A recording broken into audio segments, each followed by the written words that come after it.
Hello सांग माने जदि आप जीवन में किसी करने को चाहते किंतु बारंबार विफल होती बारंबार आपको असफलतार सामना करने पड़ुଛି समाज रे निजको नीच मन करुँच किसी चाहिए कौन परिवर्तन जीवन में आनी पारना कौन चेंज जीवन में आनी पारना ताले आप ठीक जगह पहुंची जाइए तो ये वीडियो देखि सारा पर निश्चित आपणकर जीवन आपणकर देह मन एनर्जी परिपूर्ण हो शक्ति परिपूर्ण हो आप एक भिन्न मनीष ही बाहर यह आम ग्यारंटी। तो देखा जीवन में अलौकिक परिवर्तन पाई कौन कौन नियम दरकार 5टी नियम जो मैंने कही जाती महापुरुष से जीवन को पाखु देखी जीवन में सक्सेस पाई जीवन में सफलता तांकर पाद छुई तो से जीवन रू 5टी नियम आम नहींचे ये तो जॉर्ज बर्नार्ड शॉ जने दार्शनिक से कहते परिवर्तन बिना प्रगति असंभव एवं जो माने मनर परिवर्तन करें ना से किसी परिवर्तन करेंगे ना। हाँ सांग मैंने जदि परिवर्तन तुम जदि निज जीवन में परिवर्तन कर पारन निज जीवन जो अच्छ से रहीच तुम केमी गोटे भल जीवन आशा कर तुम जब से जगह रही जाइच आ परिश्रम करुन निज जीवन में चेंज आणुन निज जीवन में परिवर्तन आणुन ताले केबे प्रोग्रेस करि परिबनी प्रगति करि परिबनी आगु को बढ़िया पाई जीवन में परिवर्तन दरकार संघर्ष दरकार से परिवर्तन बिना प्रगति असंभव।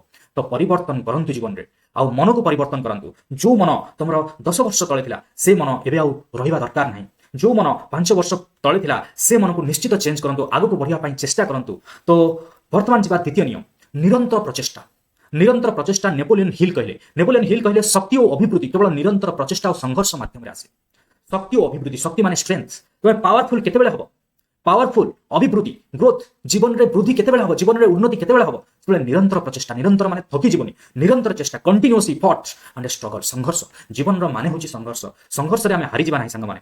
तो निरंतर प्रचेष्टा और संघर्ष कले ही आमे आगु को बढ़िबा हमर स्ट्रेंथ बढ़िबो अभिवृद्धि बढ़िबो एटा समस्त पई खाली आमे निज जीवन रे यूज करिवार नाही जो माने जॉब करचंती चाकरी करचंती जो माने पाठ पढुचंती जो माने एग्जाम देबाक जाउचंती समस्त जीवन रे संघर्ष दरकार समस्त जीवन रे कंटिन्यूअस एफर्ट दरकार कंटिन्यूअस बारंबार पढिले ही गोटे बही मन रहइबो एग्जाम भलो हो बारंबार गोटे काम रे चेष्टा कले ही आमे सक्सेस पाइबा बारंबार बिजनेस रे फेलियर होला पर चेष्टा कले ही आमे सक्सेस पाइबा।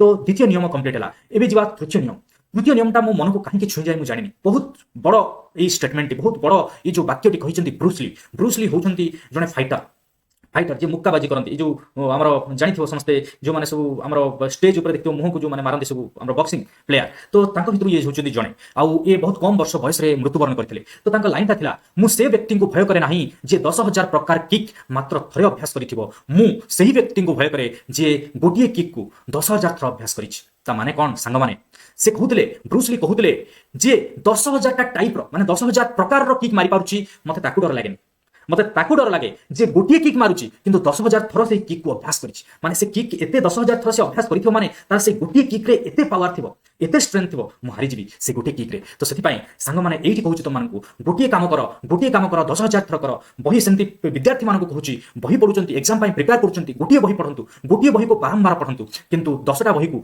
थरे पढी किछि लाभ नाही 10टा बही पढुथिबे थरे पढुथिबे किछि कंप्लीट होनथिबो मने रहनथिबो किंतु गोटे बही पढंतु गोटे टाइप रो बही पढंतु बारंबार रिवाइज करंतु बारंबार कंप्लीट करके जानतु देखिए निश्चित सक्सेस मिलिबो एटा होची प्रैक्टिस अभ्यास। तो सेति पई एटा होची अभ्यास रो शक्ति अभ्यास जदि अभ्यास थिबो निश्चित सेटा पावरफुल अभ्यास सबले पावर दिए और सक्सेस होबा पई प्रैक्टिस निश्चित जरूरी।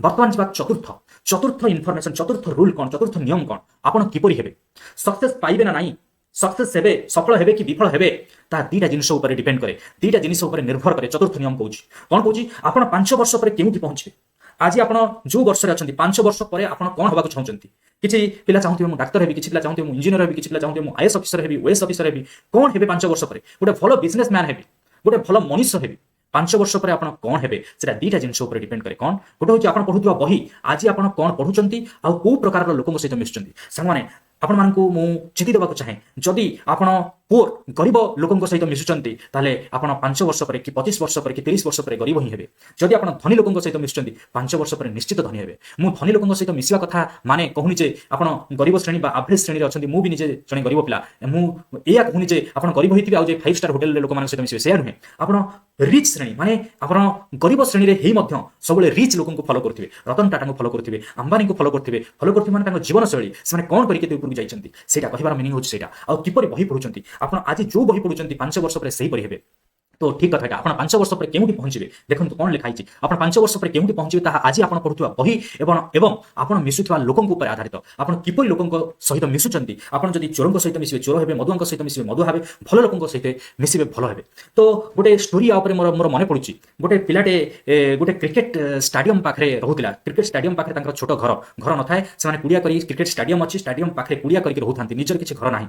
ତ ସେ ପିଲାଟି ଦେଖେ ସେ ଷ୍ଟାଡିୟମକୁ ସବୁବେଳେ କ୍ରିକେଟ ପ୍ରାକ୍ଟିସ ପାଇଁ ବହୁତ ଭଲ ଭଲ ପିଲା ମାନେ ଧନୀ ଶ୍ରେଣୀର ପିଲାମାନେ ଗାଡ଼ିରେ ଆସନ୍ତି ଆଉ ସେଠି କ୍ରିକେଟ ପ୍ରାକ୍ଟିସ କରନ୍ତି। ଯେତେବେଳେ ସେ ଛୋଟ ପିଲାଟି ବଢିଲା ବାରମ୍ବାର ସେ ଦେଖିଲା ଷ୍ଟାଡିୟମରେ ସମସ୍ତେ କ୍ରିକେଟ ଖେଳୁଛନ୍ତି ଆଉ ସେ ଷ୍ଟାଡିୟମ ଯେହେତୁ ତାଙ୍କ ଘର ପାଖରେ ସେ ଷ୍ଟାଡିୟମ ଯାଇ ବୁଲାବୁଲି କରେ ଆଉ ଧୀରେ ଧୀରେ ବୟସ ବଢିବା ସହିତ ସେ ଖେଳୁଥିବା ପିଲାଙ୍କ ସହିତ ମିଶିଲା ଆଉ ଧୀରେ ଧୀରେ ଖେଳିକି ଗୋଟେ ବଡ କ୍ରିକେଟର ହେଇଗଲା। ତ ଏଠି କହିବାର ମିନିଂ ଆପଣ ଯୋଉ ଜାଗାରେ ରହୁଛନ୍ତି କିପରି ଲୋକଙ୍କ ସହିତ ମିଶୁଛନ୍ତି। ସେ କ୍ରିକେଟ ଛୋଟବେଳୁ ଦେଖିଲା ବୋଲି କ୍ରିକେଟର ମାନଙ୍କ ସହିତ ମିଶିଲା ବୋଲି ସେ କ୍ରିକେଟର ହେଇଗଲା। ଯଦି ତାରି ଘର ପାଖରେ ସେଇ ଛୋଟ ପିଲାର ଘର ପାଖରେ ଫୁଟବଲ ଫିଲ୍ଡ ଥାନ୍ତା, କ୍ରିକେଟ ଫିଲ୍ଡ ନଥାଏ ତାହେଲେ ସେ ନିଶ୍ଚିତ ଗୋଟେ ଫୁଟବଲର ହେଇକି ବାହାରିଥାନ୍ତା। ଦେଖନ୍ତୁ ଆପଣ ଡେଲି ସକାଳେ 5 ଜଣ ପେଟ ବାହାରିଥିବା ଲୋକଙ୍କ ସହିତ ମିଶିବେ ଆପଣ ପେଟୁଆ ହେଇଯିବେ। ଆପଣ ଯେତେ ସ୍ଲିମ୍ ଥାନ୍ତୁ ବର୍ଷେ ପରେ ଆପଣ ପେଟୁଆ ହେଇଯିବେ। ଯଦି ଆପଣଙ୍କର ପେଟ ଏବେ ଅଛି କିନ୍ତୁ ଆପଣ ସକାଳୁ ଯାଉଛନ୍ତି ଏମିତି ଗୋଟେ ମର୍ଣ୍ଣିଂ ୱାକ୍ କରିବା ପାଇଁ ଏମିତି ଜାଗାକୁ ଯୋଉଠି ସମସ୍ତେ ସ୍ଲିମ୍ ଅଛନ୍ତି ଆଉ ସମସ୍ତେ ଫିଟ୍ ଅଛନ୍ତି, ନିଶ୍ଚିତ ଆପଣ ତାଙ୍କ ଦ୍ୱାରା ମିଶିଲେ ଆପଣ ମଧ୍ୟ ଫିଟ୍ ହେଇଯିବେ। ତ 5 ବର୍ଷ ପରେ ଆପଣ କ'ଣ ହେବେ ସେଟା ଆପଣ ପଢୁଥିବା ବହି ଆଉ ମିଶୁଥିବା ଲୋକଙ୍କ ଉପରେ ଆଧାରିତ। ଏବେ 5 ନମ୍ବର ଶେଷ ନିୟମ ନିଜକୁ ଗଢି ତୋଳିବା। ସେଇ ଜର୍ଜ ବର୍ନାର୍ଡ ଶ କହିଲେ ଜୀବନର ମାନେ ନିଜକୁ ଖୋଜିବା ନୁହେଁ, ଜୀବନର ମାନେ ହେଉଛି ନିଜକୁ ଗଢିବା। ହଁ ସାଙ୍ଗମାନେ, ଜୀବନର ମାନେ ନୁହେଁ ନିଜକୁ ଖୋଜିବା। ସବୁବେଳେ ନିଜକୁ ଖୋଜିବାକୁ ଚେଷ୍ଟା କରନ୍ତୁନି, ସବୁବେଳେ ନିଜକୁ ଗଢନ୍ତୁ, ନିଜକୁ କ୍ରିଏଟ କରନ୍ତୁ। ନିଜ ଭିତରେ କ'ଣ ଅଛି ସେଇଟାକୁ ଚେଷ୍ଟା କରନ୍ତୁ ଜାଣିବା ପାଇଁ ଆଉ ସେଇ ଦିଗରେ କାମ କରନ୍ତୁ। ମୋର ନିଜ ଭିତରେ ପ୍ରତିଭା ଅଛି ମୁଁ ଭଲ ଖେଳିପାରିବି, ମୋ ନିଜ ଭିତରେ ପ୍ରତିଭା ଅଛି ମୁଁ ଭଲ ଆକ୍ଟିଂ କରିପାରିବି, ମୋ ନିଜ ଭିତରେ ପ୍ରତିଭା ଅଛି ମୁଁ ଭଲ ବିଜନେସମ୍ୟାନ୍ ହେଇପାରିବି। ତ ନିଜ ଜୀବନକୁ ଗଢନ୍ତୁ, କେବେ ନିଜ ଜୀବନକୁ ଖୋଜନ୍ତୁନି ମୋ ଭିତରେ କ'ଣ ଭଲ ଅଛି କ'ଣ ଖରାପ ଅଛି ଏ ବିଷୟ ଭାବିକି ମନକୁ କେବେ ଆନ୍ଦୋଳିତ କରନ୍ତୁନି, ମନକୁ କେବେ ସଙ୍କଟରେ ପକାନ୍ତୁନି। ତ ସବୁବେଳେ ନିଜ ଜୀବନରେ କିଛି ନା କିଛି କାମ କରନ୍ତୁ ଆଉ ନିଜ ଜୀବନକୁ ଗଢି ତୋଳନ୍ତୁ। ଏହା ଥିଲା 5ଟି ନିୟମ। ମୁଁ ଆଶା କରୁଛି ଏଇ 5ଟି ନିୟମ ଆପଣ ଶୁଣିଲେ ନିଶ୍ଚିତ ଏନର୍ଜିରେ ପରିପୂର୍ଣ୍ଣ ହୋଇଯାଇଥିବେ, ଶକ୍ତିରେ ପରିପୂର୍ଣ୍ଣ ହୋଇଥିବେ। ନିଶ୍ଚିତ ଆପଣଙ୍କ ଜୀବନରେ ଚେଞ୍ଜେସ୍ ଆସିବ, ପରିବର୍ତ୍ତନ ଆସିବ, ଆପଣ ନିଶ୍ଚିତ ଗୋଟେ ଭିନ୍ନ ମଣିଷ ହେଇକି ଆସିବେ। তো କେମିତି ଭିଡ଼ିଓଟି ଲାଗିଲା ନିଶ୍ଚିତ କମେଣ୍ଟ ସେକ୍ସନରେ ଜଣାଇବେ। ଆପଣଙ୍କ ଅପେକ୍ଷାରେ ଡକ୍ଟର ବୀରେନ୍ଦ୍ର ବାଇଲୋ ଚ୍ୟାନେଲରେ ଯଦି ନୂଆ ଅଛନ୍ତି ତାହେଲେ ଚ୍ୟାନେଲକୁ ସବସ୍କ୍ରାଇବ କରି ସାଙ୍ଗମାନଙ୍କ ସହିତ ସେୟାର କରିଦିଅନ୍ତୁ। ଧନ୍ୟବାଦ। ଆପଣଙ୍କ ଜୀବନ ମଙ୍ଗଳମୟ ହେଉ। Thanks for watching. All the best for your future.